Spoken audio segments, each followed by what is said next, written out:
Could you bring me the file for Mr. James, please? Okay. How would the doctor know if the nurse was listening, since she abruptly left her office without saying anything? Listening responses are a very important part of listening because they let people know that we hear and understand them. This video presentation will discuss the method of paraphrasing. Paraphrasing is a kind of listening response in which the listener rewords the communicator's message to better understand their thoughts and feelings. However, when paraphrasing, you should restate what the other person has said in your own words and not just repeat what they said. If you just simply repeat their words, you will sound foolish and as if you were not listening to them. Come in. Could you bring me Mr. James' file to my office? You want Mr. James' file? Yes, I want to look over the results from his blood test and his MRI. You want to look over the results from his blood test and his MRI? Yes. Yes, okay. So bring me the file to my office, please. Bring you the file to your office. Repeating their words back to them does not give you a chance to clearly understand what they are saying. Come in. Do you have the file for Mr. James? Oh, I thought you wanted Mrs. Jones' file. Before paraphrasing, you should consider if the problem is complex enough. Sometimes a yes or no answer is sufficient enough for the problem at hand. Also consider if there is enough time. If you're in a hurry, it is better not to start the long listening process of paraphrasing. You want there to be enough time and your full attention to properly address the issue. Also consider if you can reserve judgment, and if the paraphrasing method is being overused. These will both be discussed later. Some different ways to paraphrase successfully are to change the wording of the original statement, to give examples that relate to the original statement, and to reflect on the overall theme of the original statement. These different methods will be shown in the following scenario.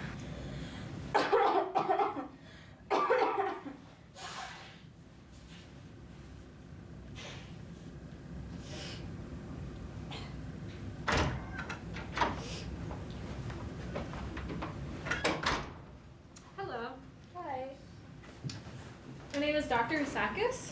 So what has brought you in here today?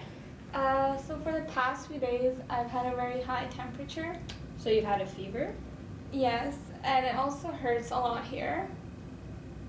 So your neck hurts? My throat hurts, yes. Okay. And I've been having a lot of sleeping issues. You've had trouble sleeping, okay. And I've also been extremely stuffed up. So you've had congestion as well? I think I just have a really bad cold. Okay. So since you have a cold, you must be experiencing a sore throat, running nose, congestion, headaches, chills, coughing. Yes. And my body hurts a lot. And I'm always feeling tired, and I've been doing a lot of throwing up. So you're also experiencing body aches, fatigue, nausea. And from what you're telling me, it seems like you most likely have a case of the flu. When paraphrasing what another person is saying to you, it is essential that no judgment is shown by your tone and facial expressions. You should also try not to add your own biases to what they're talking about. The reason for this is that if you display any form of judgment, the other person may not be willing to give you any information and will start to get defensive. There are two levels of paraphrasing. The first level is called factual information, which helps the listener understand the specific details that another person is communicating. The following scenario demonstrates paraphrasing factual information. Excuse me, you have to help me. Oh, what can I help you with? I have a problem with my skin. So you have a skin problem. What kind of skin problem do you have?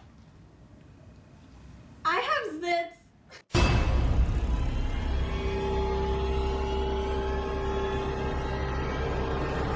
Oh, okay. Well, I can see that you're suffering from a problem of numerous acne.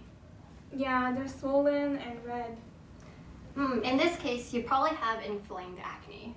Yeah, they're on my face, my shoulders, and my neck. Inflamed acne on the neck, shoulders, and face. You've got to help me. I can't go out in public. I can't even go on my date tonight.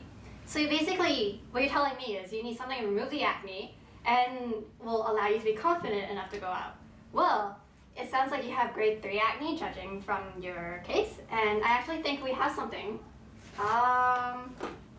And we're all out. So if you leave us your contact information, we'll call you when it's available. Kathy Smith, Okay. 467-1894. Okay. So it's Kathy Smith at 467-1894. Okay, I'll make sure you get the cream. Okay, thank you. You're welcome.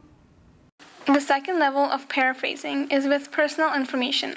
By paraphrasing the other person's thoughts and feelings, you demonstrate that you actually care about what they have to say.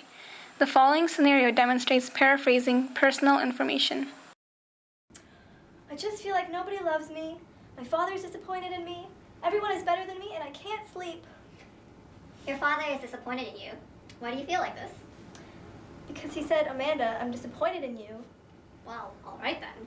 So you feel as though he doesn't acknowledge anything that you do? Nothing? Well, he says I'll never reach any of my goals, and he's right. I just don't want to do anything at all. So you have feelings of inadequacy and no motivation to do anything. Tell me more about that. Well, my friends always want to go to the club, but I'm always like, nah, I'm going to stay home, watch Honey Boo Boo, and eat some bacon. So a lack of interest in worthwhile activities. Are you having any other problems? Oh, yeah. I don't sleep well, if at all. I can't concentrate on things.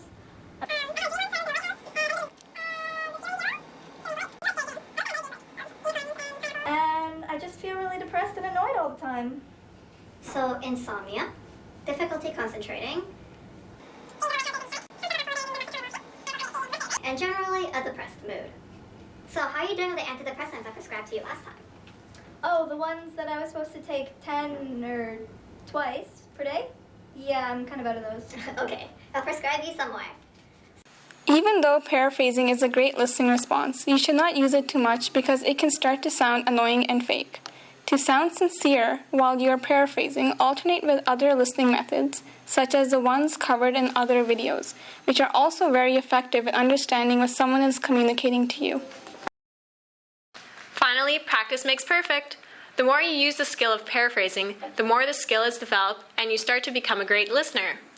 As you're developing this skill, you must be patient and understand that it might not always be perfect and accurate.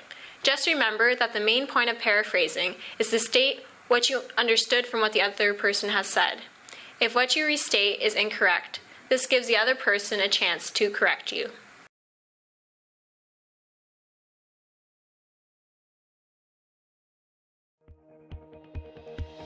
Everybody talk, nobody listen, nobody listen, nobody listen.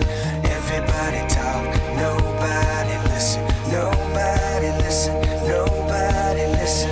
Everybody talk, nobody listen, nobody listen.